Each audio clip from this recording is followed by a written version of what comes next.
সৃষ্টিকর্তাও বোবা, অন্ধ, ল্যাংড়া মানুষের মতো আমার শরীরে একটি জান দিয়ে ছেড়ে দিয়েছেন পৃথিবীতে মজাক বানিয়ে। কথাটি ভাবছি আর হাঁটছি উদ্দেশ্য গন্তব্যহীন। আমার মতো বেকার মানুষের এই পৃথিবীতে আসার কি উদ্দেশ্য তা আমার আজও জানা হলো না। আর আমার মতো বেকার নিষ্কর্মা একজন প্রাণীর কোনো উদ্দেশ্য থাকতে পারে না। বড্ড পিপাসা পেয়েছে।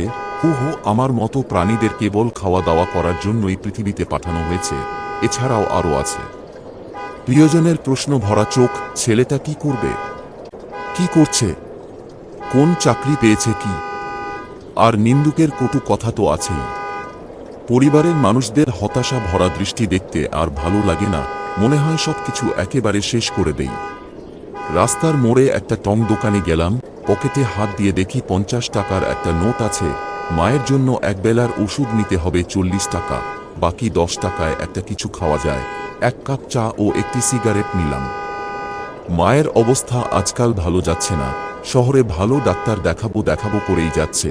বাবার পেনশনের টাকায় আর কত চলে? ছোট বোনের লেখাপড়া খরচ, মায়ের চিকিৎসা খরচ, আর উপরে আমি এক বোঝা। চায়ে চুমুক দিতেই কণ্ঠনালী বেদ করে কলিজায় আঘাত করতে লাগলো। এ যেন চা নয়, কোন বিষাক্ত পানীয়। অবশ্য চায়ের কোন দোষ নেই, সকাল থেকে এ পর্যন্ত পেটে কিছুই পড়েনি। আজকাল আমার প্রায় দিনই এরকম কাটে। সকালে ইন্টারভিউ, দুপুরে পার্ট টাইম জব খোঁজা, রাতে আবার অন্য ইন্টারভিউয়ের জন্য প্রস্তুতি নেয়া। ছোট বোনের বই কেনার টাকা থেকে কিছু টাকা নিয়ে একটা প্রাইভেট কোচিং সেন্টারে পার্ট টাইম একটা চাকুরি নিয়েছিলাম 3000 টাকা বেতনে। 1500 টাকা তাদের অগ্রিম দিতে হয়েছে কোচিং সেন্টারের ম্যানেজিং কমিটিকে খুশি করার জন্য। প্রায় 2 মাস করার পর সেখান থেকেও বিদায় করে দিল 2 দিন হলো। আসলে এগুলা এক একটা ব্যবসা। টাকার বিনিময়ে আমার মতো বেকার ছেলেদের চাকুরি দেয়, পরে 2-3 মাস পর বলবে, অকা জনাব, আমরা একজন ভালো টিচার পেয়েছি, আপনার চেয়ে ভালো, তাই এখন আর আপনাকে রাখতে পারছি না। সমস্যা নাই, খালি হলে আবার ডাকবো আপনাকে। তারাও জানে যে ছেলেটি বেকার, তার আর এত সহজে চাকুরি হয় না। তাই বেকারদের নিয়ে যে কেউ অগ্রিম ভবিষ্যৎবাণী করে দিতেই পারে। খুব রাগ হচ্ছে কোচিং সেন্টারের ওই হারামিদের উপর। এলাকার বড় ভাই বা রাজনৈতিক নেতারা মিলে খুলে এসব। একদিকে ছাত্রছাত্রীদের ঠকায়, অন্যদিকে আমার মতো বেকারদের। কে কি বলবে? টিভিতে বিজ্ঞাপন, লিফলেট বিলি করে বিজ্ঞাপন, আর তাদের কাছে ছাত্রছাত্রীরও অভাব নাই।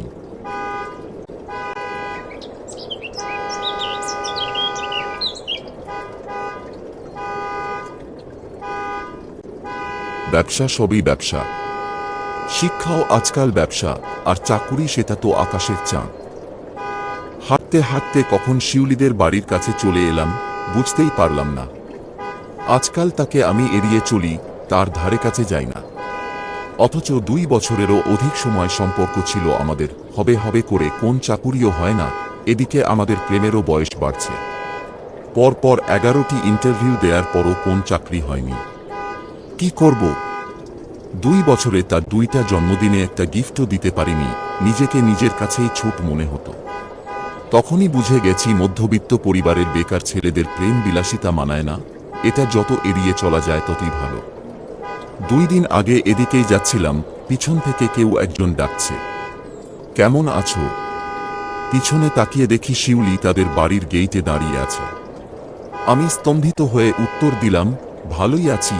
সে একটা মুচকি হাসি দিয়ে বলল, তা তো দেখতেই পারছি, আজ না ইন্টারভিউ ছিল? কিছু হয়েছে? নীরবতাই আমার ভাষা। সে যা বুঝার বুঝে নিল। আচ্ছা চলি বলে আমি আপন গতিতে হাঁটতে শুরু করলাম। বেকারের ভাষা সবাই বুঝে। তারা যে সমাজে অভিশপ্ত প্রাণী তা সবাই জানে। বোবাদের মতো কথা না বললেও সবাই বুঝতে পারে যে সে বেকার। চারদিক থেকে যেন চিৎকার করে কেউ বলে যায়, তুই বেকার, তুই অভিশপ্ত। তাই তো বলি, বোবা, অন্ধ, প্রতিবন্ধীদের মতো আমার বুক পকেটেও একটা জান দিয়ে উপহাস করছেন স্বয়ং সৃষ্টিকর্তাও বোবা, অন্ধ, ল্যাংড়া মানুষের মতো আমার শরীরে একটি জান দিয়ে ছেড়ে দিয়েছেন পৃথিবীতে মজাক বানিয়ে। কথাটি ভাবছি আর হাঁটছি উদ্দেশ্য গন্তব্যহীন। আমার মতো বেকার মানুষের এই পৃথিবীতে আসার কি উদ্দেশ্য তা আমার আজও জানা হলো না। আর আমার মতো বেকার নিষ্কর্মা একজন প্রাণীর কোনো উদ্দেশ্য থাকতে পারে না। বড্ড পিপাসা পেয়েছে। আমার